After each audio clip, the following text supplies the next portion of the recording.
સુરત શહેર ક્રાઇમ બ્રાન્ચે મહારાષ્ટ્રના નંદુરબાર જિલ્લાના નવાપુર ગામથી 25 વર્ષથી વોન્ટેડ આરોપી રામુ માલિયા ઉર્ફે હરિગોડને ઝડપી પાડ્યો છે. સચિન પોલીસ સ્ટેશનની હદમાં 1999માં જીવલેણ હથિયારો સાથે એક ફેક્ટરીમાં ધાર પાડીને રોકડ રકમની લૂંટ કરવાના ગુનામાં આરોપી વર્ષોથી નાસ્તો ફરતો હતો.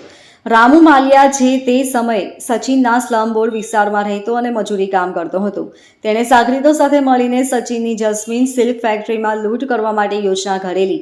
22 જાન્યુઆરી 1999ના રોજ રાત્રે 2 વાગ્યે રામુ અને તેના સાગરીતો ધાડ પાડતા મોઢા પર બુકાનીઓ બાંધી જીવલેણ હથિયારો સાથે ફેક્ટરીમાં ઘૂસ્યા હતા. વોચમેન અને મજૂરોને મચાની ભૂકી નાખીને તેમને બંધક બનાવ્યા. ઓફિસનું તાળું તોડીને 6,10,000ની લૂંટ ચલાવી ભાગી છૂટ્યા હતા.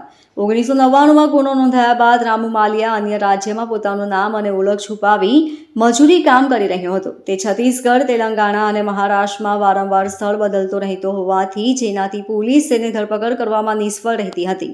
સુરત ક્રાઇમ બ્રાન્ચના નાસા ફરતા સ્કોડે માહિતીના આધારે રામુ માલિયાને મહારાષ્ટ્રના નવાપુર ગામની એક કારખાનામાં મજૂરી કામ કરતી સ્થિતિમાં ઝડપી લીધો હતો. રામુએ પોતાની ઓળખ છુપાવવા ઘણા વર્ષોથી અલગ અલગ નામ અને સરનામાનો ઉપયોગ કર્યો હતો. 25 વર્ષ જૂના ગુનાના મુખ્ય આરોપીને પકડી પાડવી સુરત ક્રાઇમ બ્રાન્ચ માટે મોટી સફળતા છે. પોલીસ હવે રામુના સાગરીતોના પતાનો પણ શોધખોળ કરી રહી છે, જે આ લૂંટકાંડમાં સામેલ હતા. Bureau report LK star news, Surat.